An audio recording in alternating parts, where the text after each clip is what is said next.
Hello, and welcome back to another episode of Critical Reactions with your host Bryan. We are going to continue on with this week's theme celebrating women's contribution to music. We're checking out a band called Brutus. We've had them on the channel before, and I enjoyed what they brought to the table, so much so that I checked out their 2022 album earlier this year. I missed listening to it last year. Probably would have ended up on my album of the year video. But we're going to check out Victoria, which does come off their 2022 album.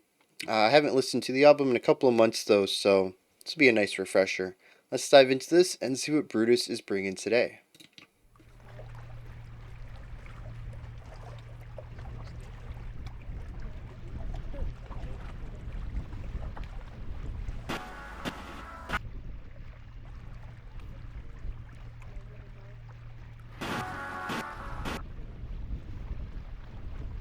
Right off the bat, I don't remember this opening. It could be for the music video.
Interesting, the guitar line right here is very similar to where it was in our chorus.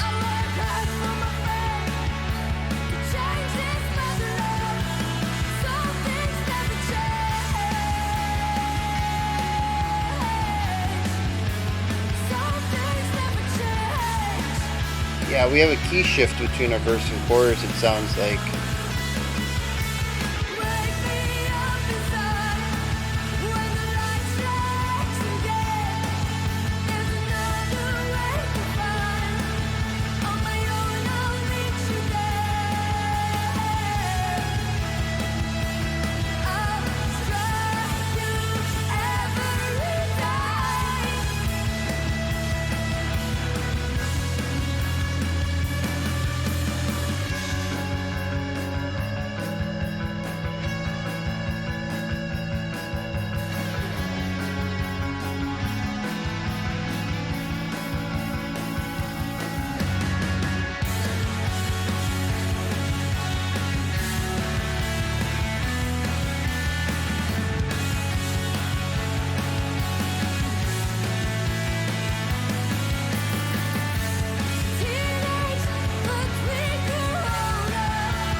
I love the vocalist. Just so much passion and emotion into every line.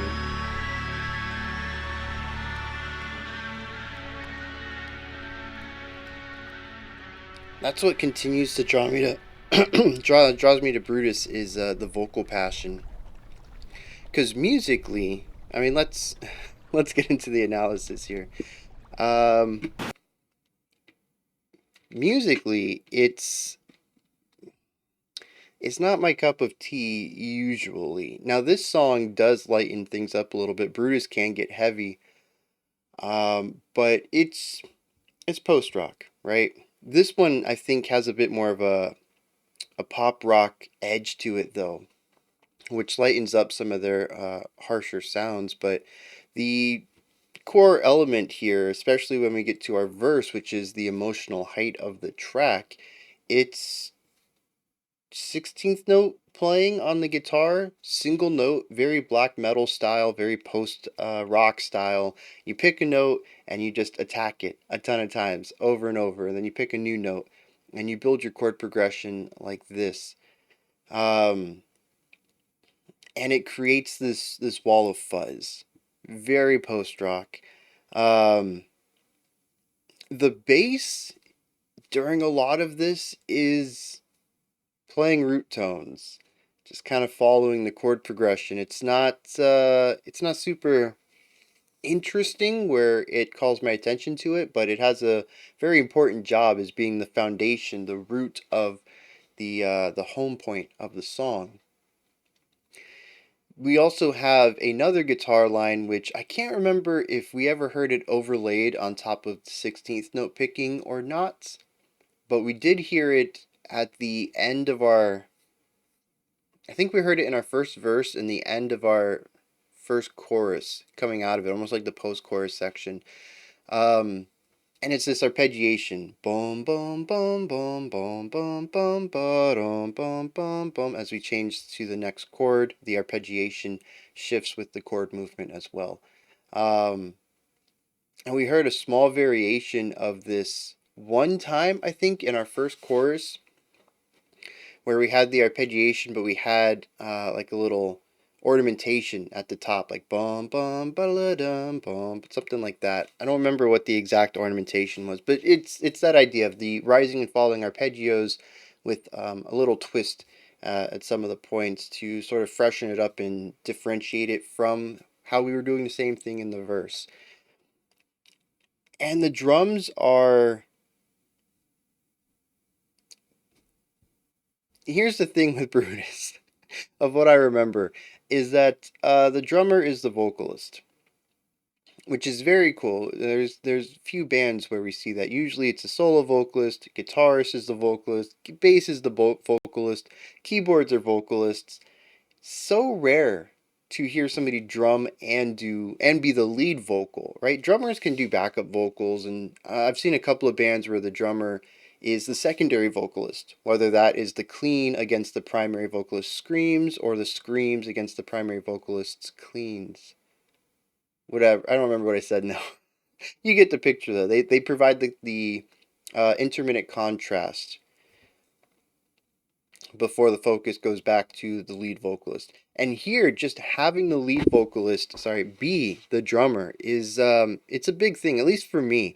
I think it's difficult to sing and play at the same time, especially if you're doing something a bit more complex. If you're just strumming chords on a guitar, that's a bit easier. But if you're riffing on a guitar and singing, like was it Gojira does that? That's bonkers to me. It really is. I don't know how you split your brain that way and do the two different.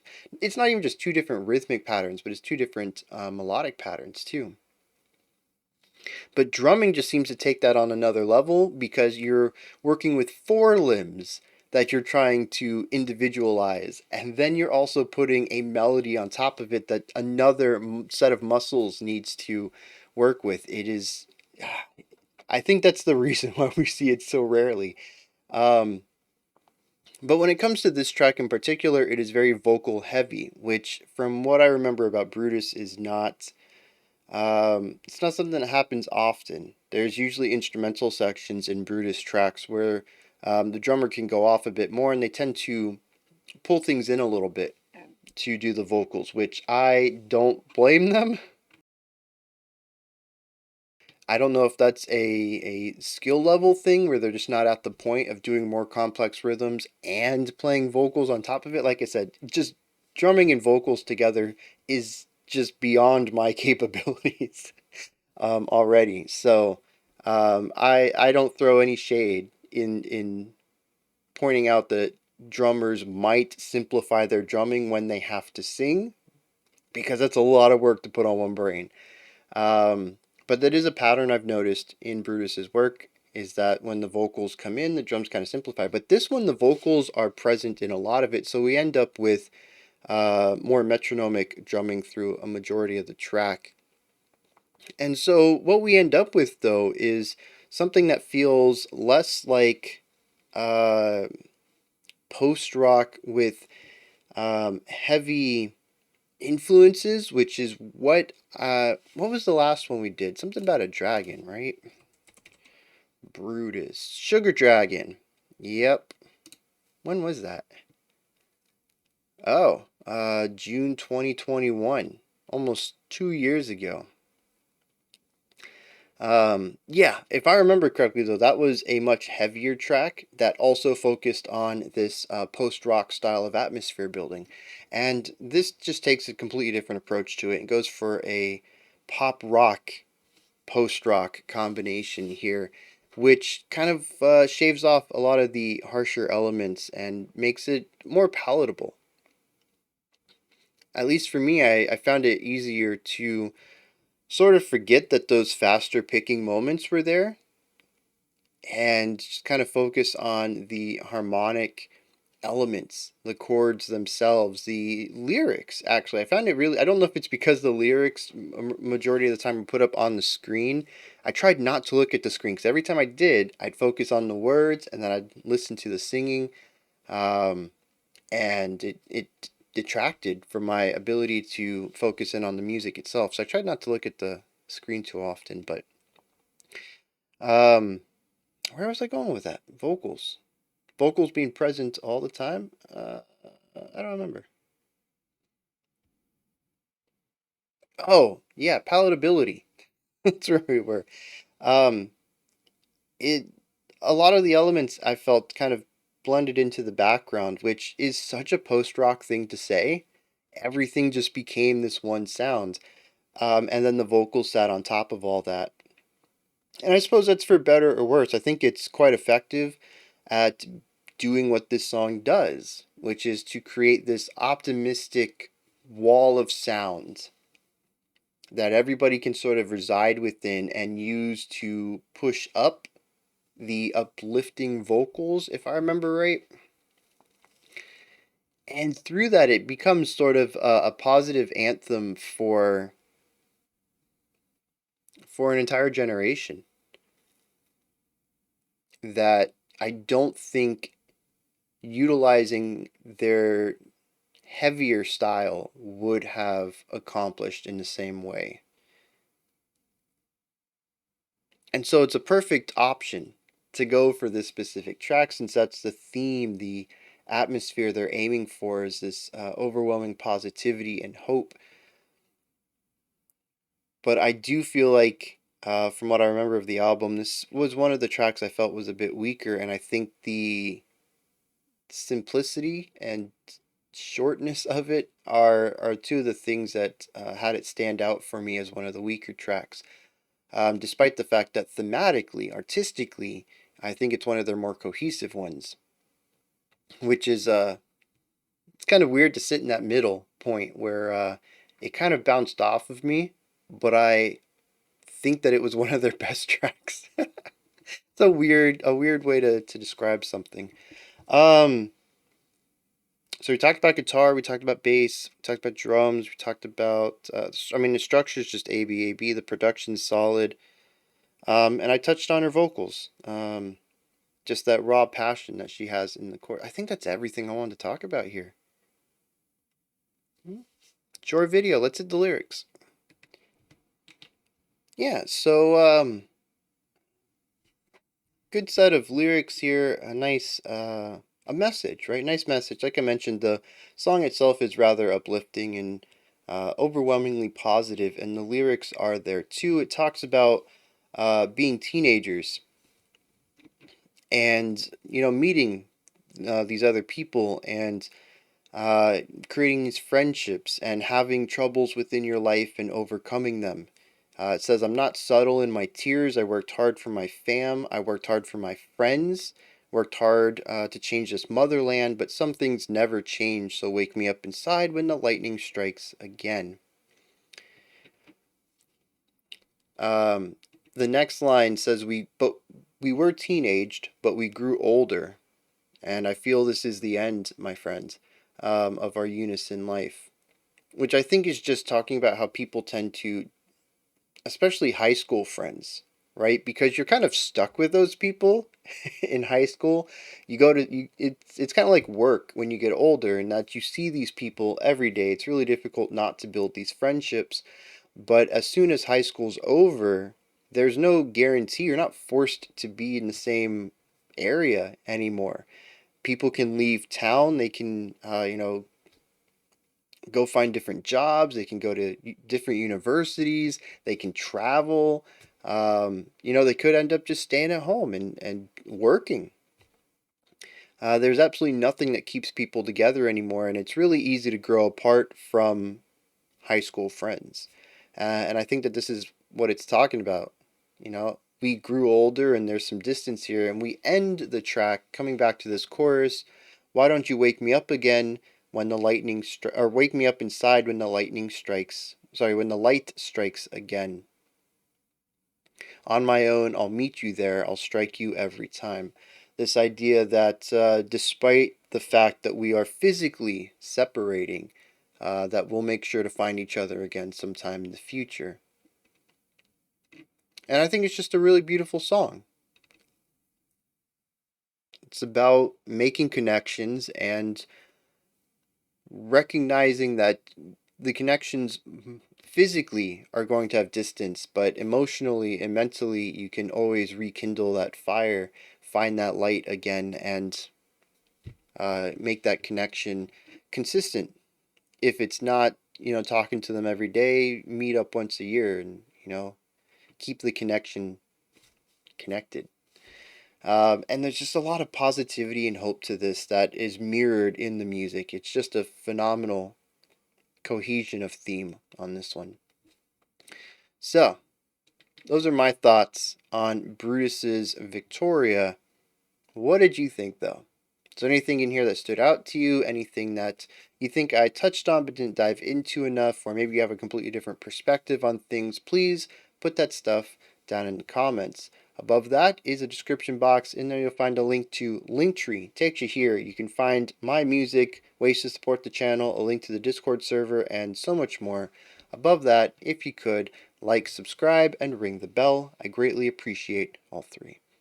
We have a special selection up next. Otherwise, I'll be back tomorrow, 5 p.m. Eastern Standard Time, 9 p.m. UTC as usual.